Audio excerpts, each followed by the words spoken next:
2025 సంవత్సరంలో తెలుగు చిత్ర పరిశ్రమ బాక్సాఫీస్ వద్ద సరికొత్త రికార్డులు నెలకొల్పింది. మొత్తం కలెక్షన్లు 13,395 కోట్లకు చేరడంతో పరిశ్రమ స్థాయిలో భారీ వృద్ధి నమోదైంది.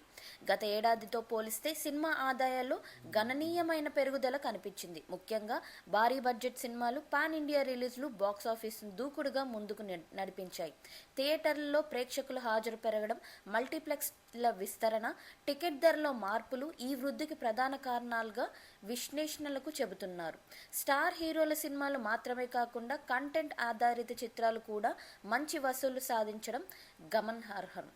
ఇక 2019 నుంచి 2025 మధ్య కాలంలో బాక్సాఫీస్ గ్రోత్ ట్రెండ్ను పరిశీలిస్తే కరోనా ప్రభావం తర్వాత పరిశ్రమ మళ్లీ పుంజుకుని స్థిరమైన వృద్ధి బాటలో సాగుతోందని స్పష్టమవుతోంది. ఈ ఊపు కొనసాగితే రాబోయే సంవత్సరాల్లో తెలుగు సినిమా పరిశ్రమ మరికొన్ని రికార్డులు సృష్టించే అవకాశం ఉందని సినీ వర్గాలు అంచనా వేస్తున్నాయి.